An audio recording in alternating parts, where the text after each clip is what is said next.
राधे श्री राधे।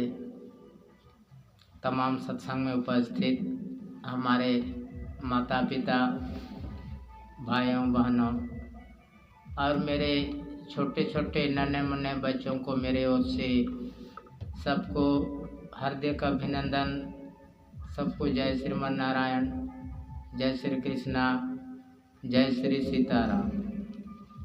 तो आइए हम सब भागवत की कथा प्रसंग में डुबकी लगाते हुए सर्वप्रथम भगवान की परम वंदना करते हुए आज की दिव्य अमृतमय सत्संग को आगे बढ़ाते हैं।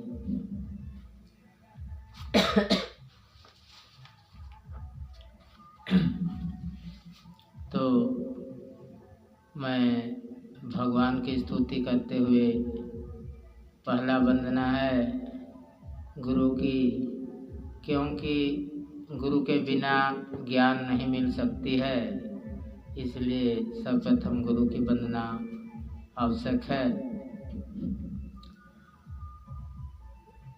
गुरुर्ब्रह्मा गुरुर्विष्णु गुरुर्देव महेश्वर गुरुर् साक्षात् परब्रह्म तस्मै श्री गुरुवे नमः, तस्मै श्री गुरुवे नमः।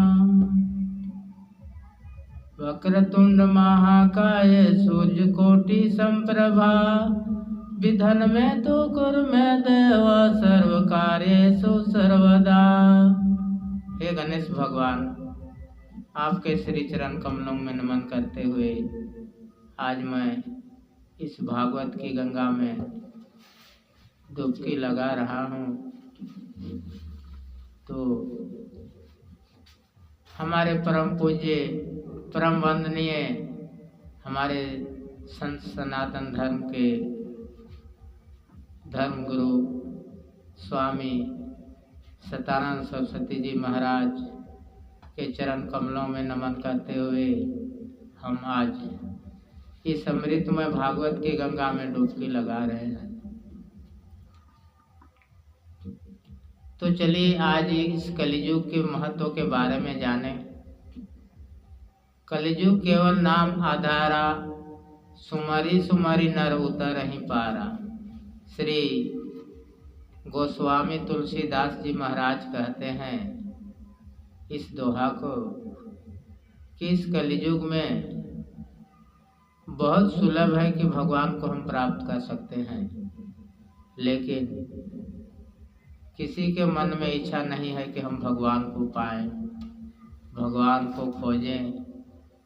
सब अपना अपना मस्त जीने खाने में लगा पड़ा है।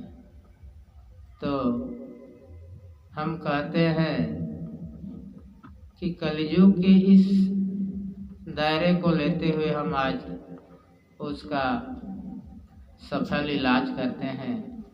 हम सब दुख इसलिए है कलियुग में कि विधाता ने अपने अपने कर्मों के हिसाब से इस जगत में, इस संसार में मनुष्य का रूप दे करके स्थान दिया है। किसी को गरीब तो किसी को अमीर। ये अपने अपने पुण्य के बल से हम लोग खड़े हैं और एक दूसरे को देख करके सब में जलन आने लगती है। क्यों? क्योंकि इच्छाओं का पूरा ना होना।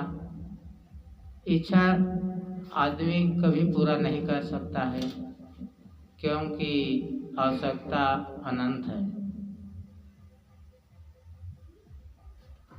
मनुष्य की इच्छा मात्र है रोटी, कपड़ा, मकान और शिक्षा। ये तीन ही चीज अति अनिवार्य चीज हैं, बाकी इच्छाएं हैं। तो हम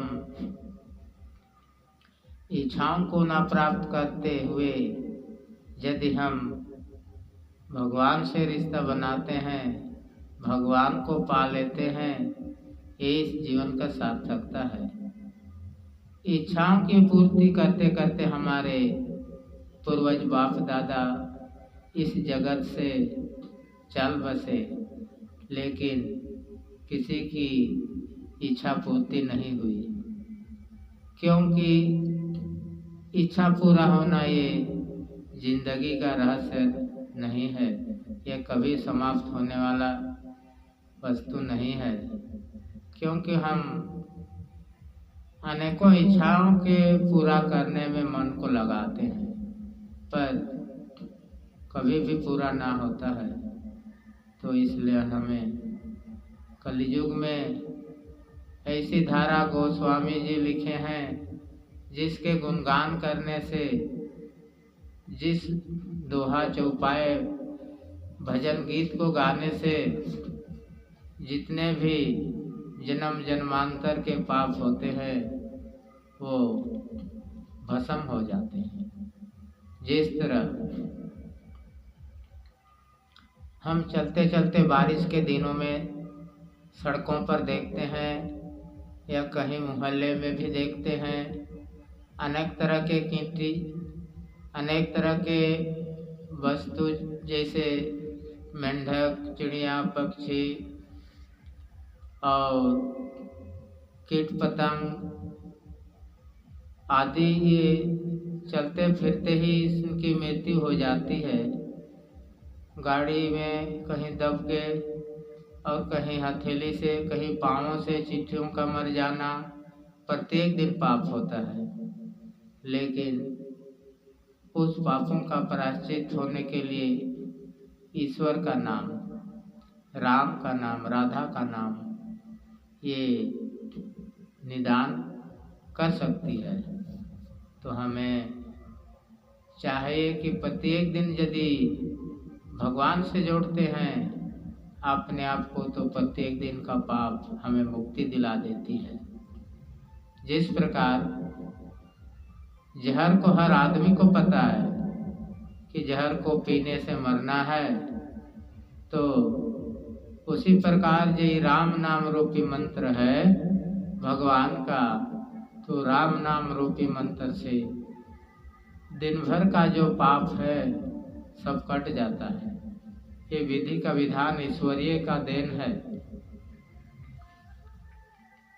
इसलिए हमें चाहिए कि गलत काम ना करते हुए हमें भागवत की गंगा में डुबकी लगाकर फिर से दोबारा हम किसी वस्तु की, किसी चीज की हत्या ना करें, तो ये परम धाम हो जाएगा, परम कृपा हो जाएगी भगवान की।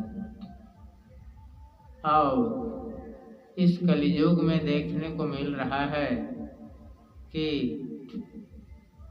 किसी के कहने से कोई बच्चे किसी की वाणियों पर अमल ना करते हैं, ये बड़ी विडंबना है। यदि बच्चे माँ बापों के कहने पर अच्छे रास्ता पकड़ लें तो कल्याण है, और विपरीत दिशा यदि जा रहे हैं तो इसी का नाम कलियुग है। क्योंकि माता पिता को भगवान नहीं मानते हैं, माता पिता को बात कभी भी नहीं सुने, तो ये कलियुग का सारा प्रभाव है। तो कलियुग की हर एक तरह का विधियां, प्रपंच चल रही है, विवाद चल रही है, तो उसी को लेकर आज मैं उपस्थित हूँ। क्योंकि इस युग में भगवान का भक्ति मात्र श्रेष्ठ है और कोई भक्ति श्रेष्ठ नहीं है, ताकि मनुष्य 84 लाख योनियों से श्रेष्ठ योनि मनुष्य है, उसमें से राम नाम रूपी नौका में चढ़ करके अपन जीवन को धन्य करेंगे, कृतार्थ करेंगे। तो मैं आज की इस वीडियो में इतना ही, काहे कि समय की कमी के कारण इतना ही कहकर अपने वाणी को विराम देता हूँ। सबको मेरी ओर से जय श्रीमन नारायण, जय श्री कृष्णा, जय श्री सीताराम, जय श्री राधे। धर्म की जय हो, अधर्म का नाश हो, प्राणियों में सद्भावना हो, विश्व का कल्याण हो। गौ माता की जय। हर हर महादेव।